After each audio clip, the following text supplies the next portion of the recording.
So what we're going to look at now is a bit of room prep, making sure you've got sufficient space that you need, making sure you've got all the kind of bits and bobs that you think I think would be useful for you.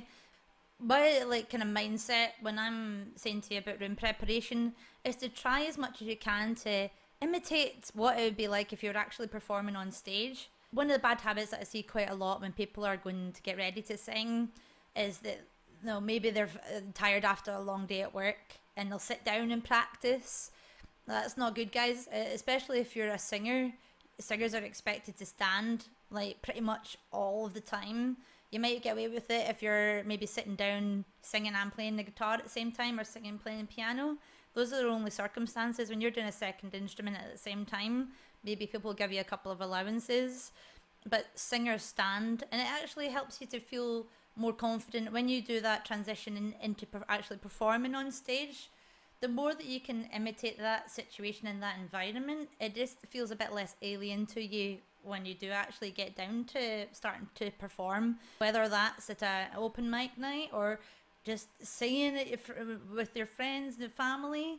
When I mean perform, I don't mean a very formal thing necessarily. It could be anything that you think will help, like singing in front of people that's not you to me. And that could be anyone. It could be one person. It could be you're performing at karaoke or a works do or something, absolutely anything. First things first is to kind of give yourself a little bit of space. I'm thinking about, in practical terms, what people can do if they don't necessarily have an awful lot of their own space, whether they're doing a flat share or you're sharing your home with your family, so there's no one space that's just yours. Well, you don't necessarily need to have a huge amount of space, just enough space for you to stand. If it helps, you may want to have some kind of mic stand or something, or a music stand. If you want to hold up some, like, say, lyrics that you want to learn, or just somewhere like a desk where you can have your notepad, pen or pencil or whatever. It's good sometimes to have that to hand, just because you might have some kind of realization as you're practicing. Oh, you're like, it's that analogy or something that some part of your technique just clicks and you don't want to forget it. So jot it down really quickly. It's good to have water, or peppermint tea is quite a popular choice in my studio. Anything that will keep your voice hydrated. So like just having a little bottle of water, a little cup of peppermint tea beside you, that'd be good. I'd like you to use some kind of recording facility.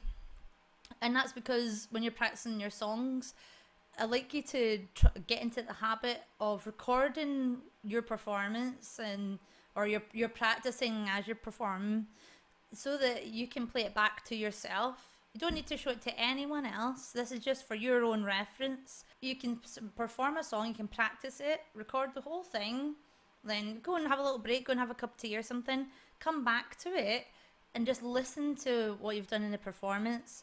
It's important to get into this practice of making sure we have good quality practice and breaking it down, and I'll go into further details about that later on. Recap what we're doing there, guys.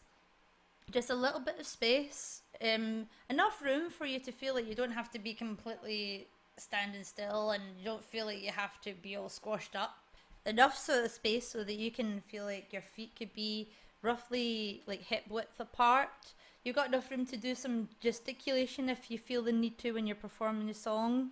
So a notepad, a pencil or pen, some water, a smartphone or some kind of recording device so that you're ready to record your own voice. And then we'll get ready to go.